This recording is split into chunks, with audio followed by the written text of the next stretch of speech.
Today, we're going to talk about a question that's really reshaping our entire world. What is a company actually for? Now, for a long time, the answer seemed pretty simple. But as you'll see, that simple answer is being challenged in a big way, forcing this massive shift from just pure profit to, well, lasting purpose. Seriously, think about it for a second. When you picture a really successful company, what's the very first thing that pops into your head? For decades, the answer to that question was incredibly straightforward. Yep, you guessed it, profits.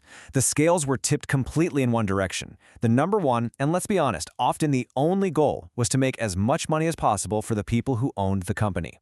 But what if that simple answer wasn't the whole picture?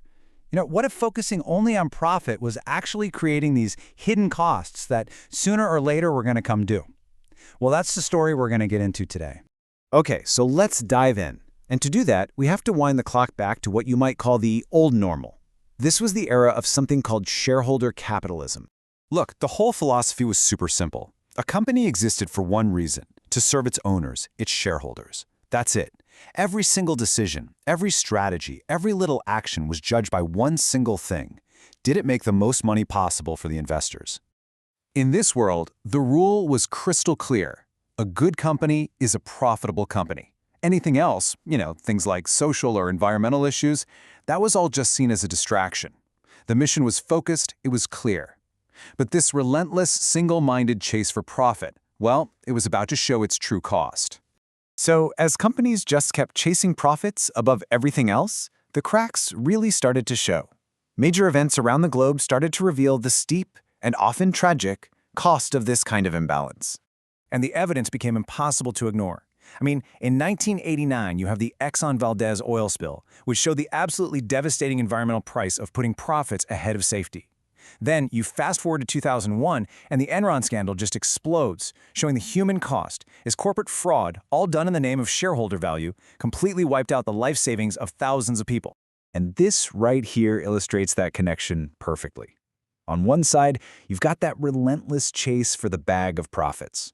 And on the other, you see the direct fallout, huge environmental and social disasters. The world was waking up and realizing that profit couldn't be the only thing that mattered. So these massive failures, they created this huge vacuum, and a brand new idea started rushing in to fill it. That idea was stakeholder capitalism.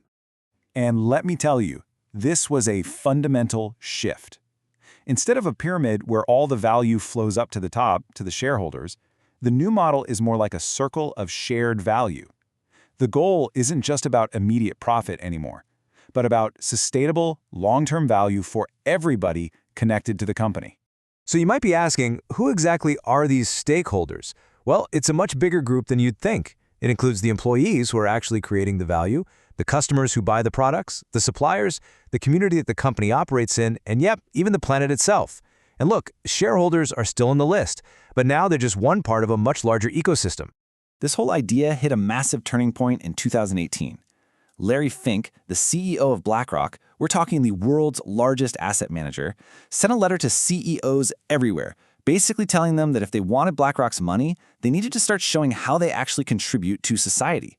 Money itself was now demanding a purpose that went way beyond just profit. And then came the ultimate stress test for this whole concept, the COVID-19 pandemic.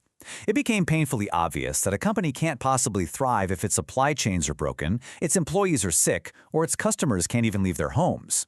Social resilience wasn't just some nice-to-have idea anymore, it was absolutely essential for survival. And this just brilliantly sums up the new reality. The old way was all about chasing one rabbit, profit. But the new, more evolved strategy is to chase two rabbits at the same time, profits and purpose. The belief now is that by focusing on purpose, you actually build a stronger, more resilient company that generates sustainable profits as a result. So where does this whole evolution leave us?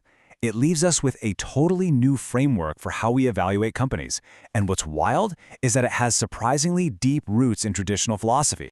Right, so this new philosophy, this chase for two rabbits, has been given a name. ESG. It's a framework built on all those lessons we learned the hard way.